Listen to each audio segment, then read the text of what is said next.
हरे कृष्णा दोस्तों, सभी को मेरा नमस्कार। मेरा नाम गौरव है और आज हम बात करेंगे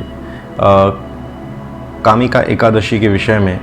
यह एकादशी श्रावण मास के कृष्ण पक्ष में आती है और 16 जुलाई 2020 गुरुवार के दिन ये एकादशी आ रही है। मित्रों, इस एकादशी के विषय में हम जानें समझें उससे पहले मैं आप लोगों के साथ में दो बातें शेयर करूंगा छोटी सी, जिससे आपको इस व्रत को करने के लिए प्रेरणा मिलेगी।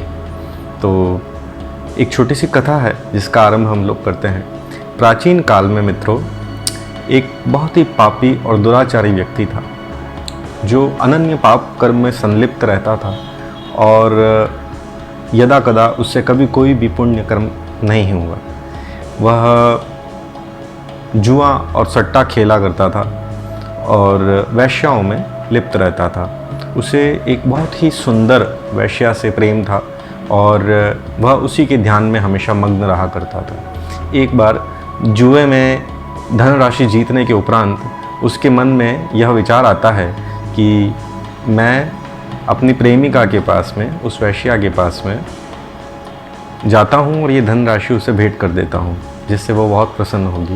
रास्ते में जाते जाते उसे एक फूल वाली दिखाई प्रतीत होती है। फूल वाली के सुंदर फूल देख करके वह यह विचार करता है कि इन सुंदर फूलों से बनी हुई माला को मैं अगर अपनी प्रेमिका को भेंट करूँगा तो बहुत प्रसन्न होगी। तो वो फूल वाली से एक बहुत सुंदर सी फूलों की माला ले लेता है और बहुत ही आतुरता में वह दौड़ता हुआ अपनी प्रेमिका के पास में जाने लगता है। कुछ दूर दौड़ने के पश्चात एक पत्थर से ठोकर खा करके वह गिर जाता है और सिर में उसे चोट लग जाती है और बहुत ही तीव्र गति से उसका रक्त बहने लग जाता है। उसे उस समय ऐसा महसूस होता है कि अब मेरा जीवन जो है यहीं समाप्त होने वाला है, मेरी मृत्यु आने वाली है। तो उसे वो फूलों की जो माला होती है वो सामने गिरी हुई दिखाई पड़ती है, ठीक उसके सामने। तो वो उन फूलों की माला को अपने हाथ में लेता है और मन में ये विचार करता है कि मैं इस फूलों की जो ये माला है इसे मैं अपनी प्रेमिका को तो भेंट कर नहीं पाऊँगा। तो मैंने एक संत से यह सुना था कि भगवान को अगर हम मन से कोई वस्तु भेंट करते हैं तो वो सदैव ही उस वस्तु को ग्रहण कर लेते हैं, स्वीकार कर लेते हैं। तो अब क्योंकि मैं मरने ही वाला हूँ तो इस फूलों की, सुंदर फूलों की, सुगंधित फूलों की जो ये माला है इसका कोई अभिप्राय रह नहीं जाएगा, ये नष्ट हो जाएगी। तो अच्छा है, मैं मरते मरते इसे भगवान शिव को अर्पित कर देता हूँ। अगर भगवान शिव इसे स्वीकार कर लेंगे तो उत्तम है, अन्यथा भी इस माला का कोई अभिप्राय तो रहेगा नहीं। ऐसा विचार करते करते वह उस फूलों की माला को भगवान शिव को अर्पित कर देता है और कहता है, हे प्रभु, मेरी इस फूलों से बनी हुई माला को आप स्वीकार कीजिए। उसे उसका फूलों की माला को भगवान शिव को समर्पित करना होता है और उसके जो प्राण होते हैं वो शरीर से छूट जाते हैं और भयंकर यमदूत उसे लेने के लिए प्रकट हो जाते हैं और वे उसे यमलोक ले जाते हैं। तो जब वो यमलोक में यमराज के सामने जाते हैं तो यमराज चित्रगुप्त से कहते हैं, चित्रगुप्त, ये जो मानव आए हैं इनके पाप पुण्य का खाता निकालिए। तो चित्रगुप्त मुस्कुराते हुए कहते हैं, महाराज, ये जो व्यक्ति है इसका तो पाप ही पाप है, पुण्य तो कभी इस व्यक्ति ने किया ही नहीं। यमराज कहते हैं कि आप ठीक प्रकार से जांच कीजिए। तो चित्रगुप्त कहते हैं, महाराज, अभी प्राण त्यागते समय इसने एक फूलों से बनी हुई माला को भगवान शिव को अर्पित किया था, केवल इसका ये एक ही पुण्य है, इसके अतिरिक्त इसने कोई पुण्य कर्म नहीं किया। तो यमराज कहते हैं कि तुमने केवल एक पुण्य किया है जिसका फल तुम्हें प्राप्त हो सकता है, सुखमय फल प्राप्त हो सकता है, और बाकी किए गए तुम्हारे पाप कर्मों के लिए तुम्हें नरक की यातनाएं भोगनी हैं, कष्टकारी नरक की यातनाएं भोगनी हैं। तो अब तुम निश्चय करके ये बताओ, मैं तुम्हें स्वतंत्रता देता हूँ, ये निर्धारित करने की कि तुम पहले पाप कर्म को भुगतना चाहोगे या पुण्य कर्म को भुगतना चाहोगे। तो व्यक्ति सोचते हुए ये बोलता है, महाराज मेरे पाप कर्म इतने हैं कि मुझे बहुत अधिक लंबे समय तक नरक की यातनाओं को, कष्टकारी यातनाओं को भोगना है। तो मैं ये चाहता हूँ कि जो अल्प अवधि है मेरे पुण्य कर्म की, तो मुझे वो सुखमय पुण्य कर्म पहले भुगतने दिया जाए। यमराज कहते हैं ठीक है, तुम्हारे इस पुण्य कर्म के लिए तुम्हें 2 घड़ी के लिए, मात्र 2 घड़ी के लिए इंद्रासन, इंद्र का राज, स्वर्ग का राज दिया जाएगा और तुम स्वर्ग के राजा बनोगे। तो व्यक्ति खुश हो जाता है और प्रवृत्ति अनुसार जब वो इंद्रासन पे बैठता है तो अप्सराओं का नृत्य देखने लगता है। और देवताओं की उसी सभा में नारद जी भी मौजूद होते हैं। तो नारद जी मुस्कुराने लग जाते हैं उस व्यक्ति को देख करके। तो उस व्यक्ति को क्रोध आ जाता है और वो नारद जी पे क्रोधित होते हुए बोलता है कि तुम्हारा इतना दुस्साहस कि तुम इंद्र की सभा में मेरे समक्ष मुझ पर इस प्रकार से हंस रहे हो, मेरा मजाक उड़ा रहे हो।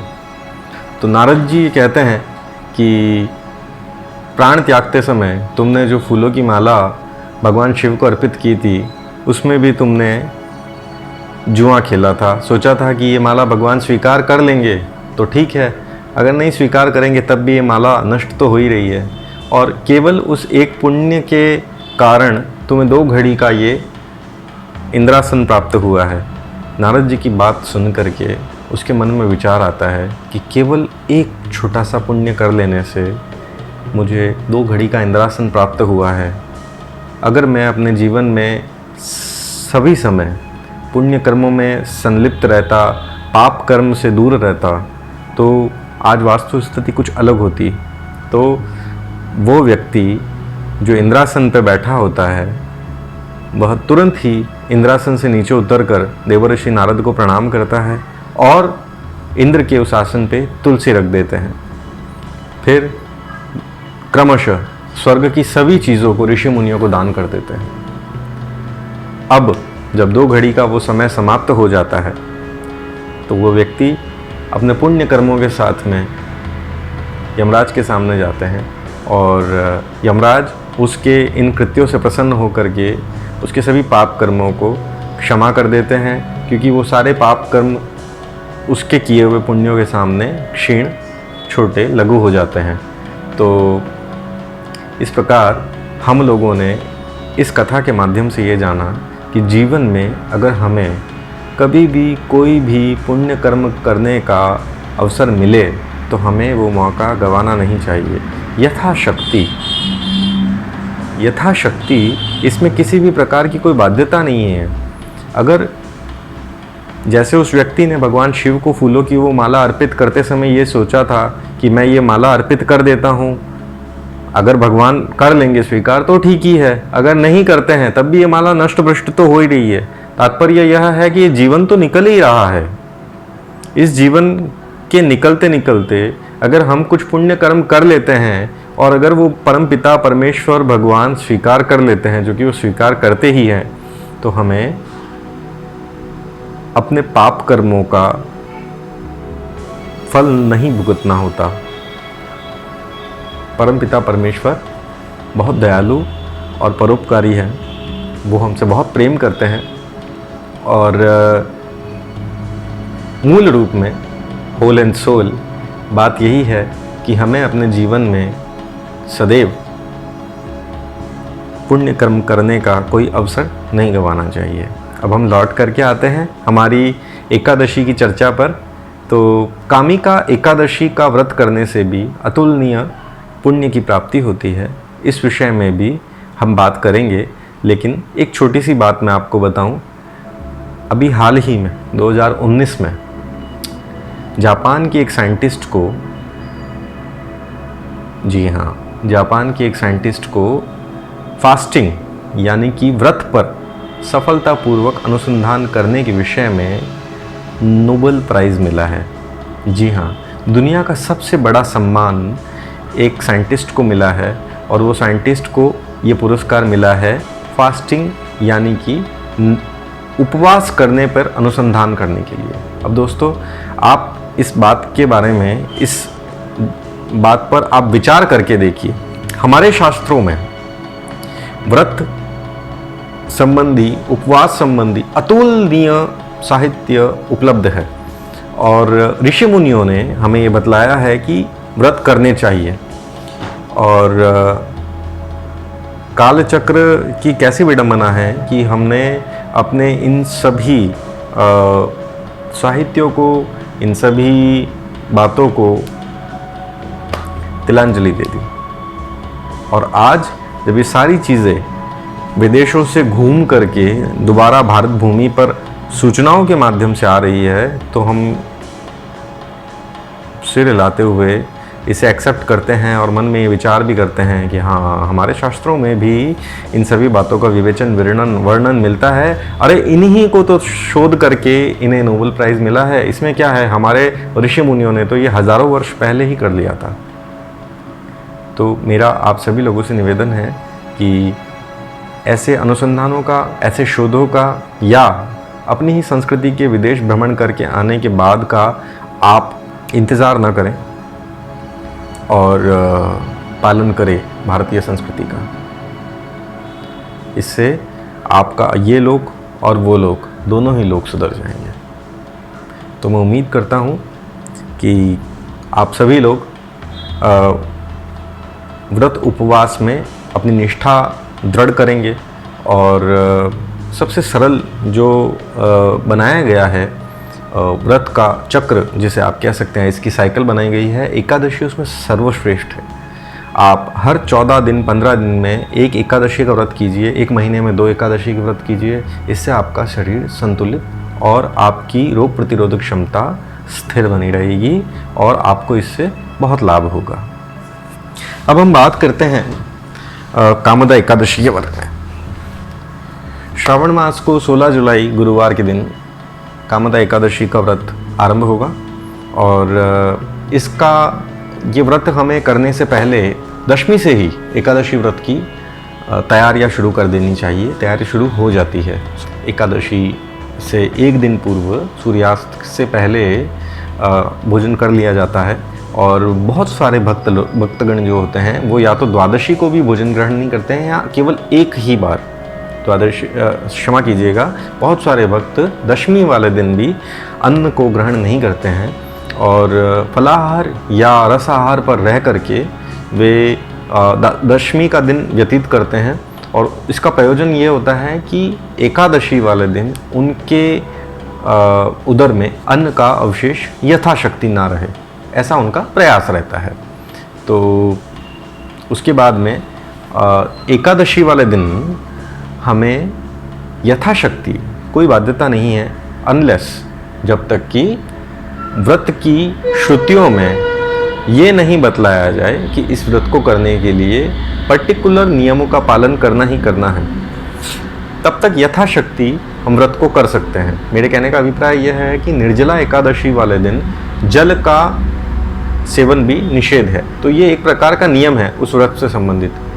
अब कामदा एकादशी के विषय में हमें इस प्रकार की जानकारी उपलब्ध नहीं है, तो यथाशक्ति हमें व्रत करना चाहिए। अब यथाशक्ति व्रत करने के लिए आप रसाहार पे रह सकते हैं, सगाहार करके भी अपने व्रत का पालन कर सकते हैं, फलाहार पे भी रह सकते हैं, आप केवल जल पी के भी रह सकते हैं और संपूर्ण व्रत का पालन भी कर सकते हैं। अब एकादशी व्रत का पारायण, यानी कि इस व्रत को पूर्ण जब हम करते हैं तो उसका एक निर्धारित समय होता है और इस एकादशी में जो व्रत खुलेगा वो द्वादशी वाले दिन, अगले दिन 5:46 से 7:30 तक, द्वादशी तक रहेगा सुबह। उस समय हमें अपने सामने प्रसाद को लेना होता है। पहले तो हमें प्रसाद में तुलसी दल को छोड़ना है और ठाकुर जी को, भगवान श्री कृष्ण को, चतुर्भुज भगवान श्री नारायण को हाथ जोड़ करके मन में ये संकल्प करना है कि हे प्रभु, मैंने यथाशक्ति अपनी शक्ति अनुसार इस एकादशी कामिका एकादशी व्रत का पालन किया है। और मेरे इस व्रत को मैं आपको समर्पित करता हूँ। और मेरा नाम ये है, मेरा गोत्र ये है, मैं इस शहर का हूँ, और जो जल होता है आपके हाथ में, मेरा ये व्रत सफल हो और आप प्रसन्न हुए प्रभु, ऐसी हमारी कामना है। और उस जल को आप छोड़ दीजिए। अब इसमें एक ध्यान देने योग्य बात यह है कि भगवान कभी भी बिना तुलसी दल के भोग स्वीकार नहीं करते हैं। भगवान नारायण को, भगवान श्री कृष्ण को, भगवान श्री राम को तुलसी अति प्रिय है, इसलिए वे तुलसी जी के बिना भोग स्वीकार नहीं करते हैं। तो हमें एकादशी वाले दिन तुलसी दल को नहीं तोड़ना है, उसके पत्ते को नहीं तोड़ना है, या आप एक साथ भी तुलसी दल इकट्ठा कर सकते हैं। तुलसी के पत्तों को कभी पुराना नहीं माना जाता है, उनके बारे में ये नहीं समझा जाता है कि ये बासी हो गए हैं, ऐसा उनके बारे में नहीं कहा जाता है। यदि आप दशमी वाले दिन तुलसी दल तोड़ना भूल गए हैं और अब एकादशी वाला दिन है और आपकी विवशता है, तो आप तुलसी के पौधे के नीचे देखिए, वहाँ आपको सूखे हुए तुलसी के दल दिख जाएंगे, तो आप उनसे भी अपने इस काम को पूर्ण कर सकते हैं। तो तुलसी की ये बात ज़रूर याद रखें। और इस दिन माँ तुलसी को प्रणाम करने पर भी भगवान बहुत प्रसन्न होते हैं, उसका भी फल बतलाया गया है। अब हम बात करते हैं कि इस व्रत की चर्चा कहाँ से शुरू होती है। युधिष्ठिर महाराज भगवान श्री कृष्ण से पूछते हैं कि प्रभु, मुझे श्रावण मास के कृष्ण पक्ष में आने वाली एकादशी का नाम बतलाइए और उस एकादशी के विषय में, उसकी फलश्रुति, उसके विषय में मुझे बतलाइए। तो भगवान श्री कृष्ण मुस्कुराते हुए बोलते हैं कि युधिष्ठिर, आपने अति उत्तम प्रश्न किया है और ये बहुत ही लोक कल्याणकारी है। तो यही प्रश्न कालांतर में नारद जी ने श्री ब्रह्मा जी से भी यही प्रश्न पूछा था। ब्रह्मा जी ने नारद जी से ये कहा कि हे नारद, तुम सदैव ही लोक कल्याण संबंधी प्रश्न करते हो और तुम्हारे इस प्रश्न से भी मैं अति प्रसन्न हूँ। श्रावण मास में कृष्ण पक्ष में आने वाली एकादशी का नाम कामिका एकादशी है और यह व्रत करने से व्यक्ति की यथा सभी इच्छाएं, उसकी कामनाएं पूर्ण होती है। कामिका एकादशी का व्रत करने से व्यक्ति को वेद वर्णित वाजपेय यज्ञ का फल मिलता है।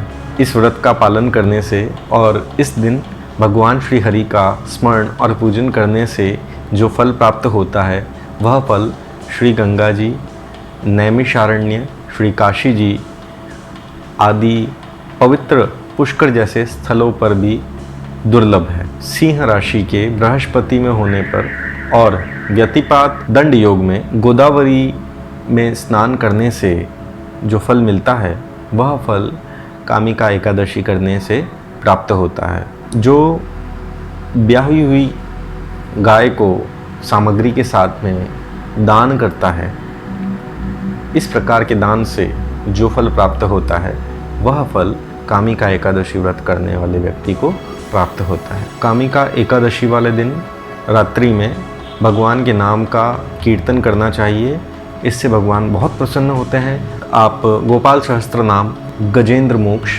या चतुश्लोकी भागवत का भी पाठ कर सकते हैं, श्रवण कर सकते हैं, उसका भी अतुलनीय लाभ मिलता है।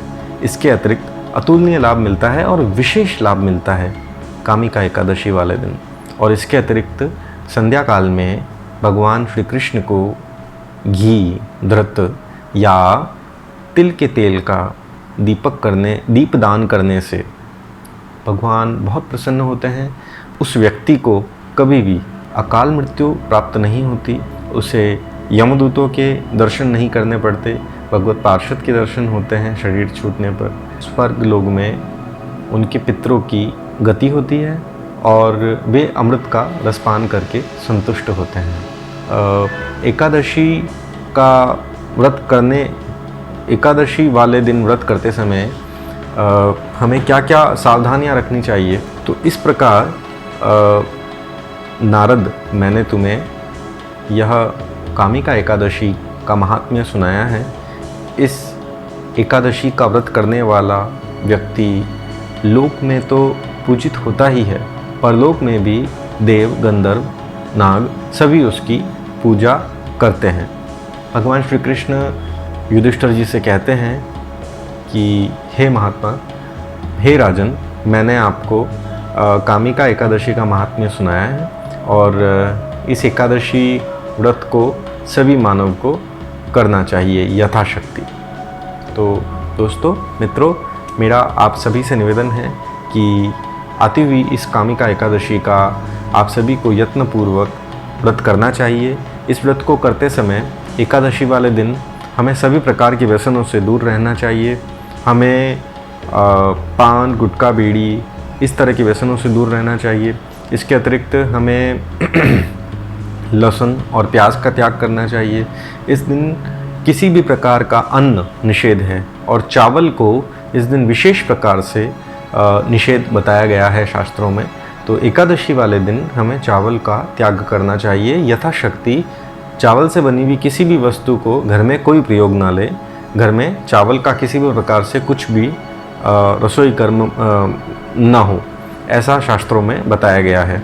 तो हमें इन बातों का ध्यान रखना चाहिए। एकादशी करने वाले प्रत्येक गृहस्थ को, चाहे वो पुरुष हो या स्त्री हो, ब्रह्मचर्य में ही रहना चाहिए और ब्रह्मचर्य के नियम का पालन करना चाहिए। तो इस प्रकार हम कामदा एकादशी में सावधानियां रखें और यथाशक्ति अगर हो सके तो द्वादशी वाले दिन सूर्य उदय से पूर्व उठें, श्री हरि भगवान को प्रणाम करें, उनका वंदन करें, प्रेम पूर्वक भगवान की याचना और पूजन करें। उसके बाद में पारायण समय में अपने व्रत का पारायण करें और यथाशक्ति आप मानसिक या भौतिक दान, कर्म इत्यादि संपन्न करें। इस प्रकार एकादशी का व्रत करने से व्यक्ति लोक परलोक सभी जगह सफल और अपने पाप कर्मों का भी शमन करता है। तो मेरा आप सभी से निवेदन है कि आप सभी इस अवसर का लाभ उठाएं और कामिका एकादशी का व्रत ज़रूर करें और करवाएं। तो अब आज्ञा लूँगा, जल्द मिलेंगे हमारे अगले वीडियो में। तब तक हरे कृष्णा।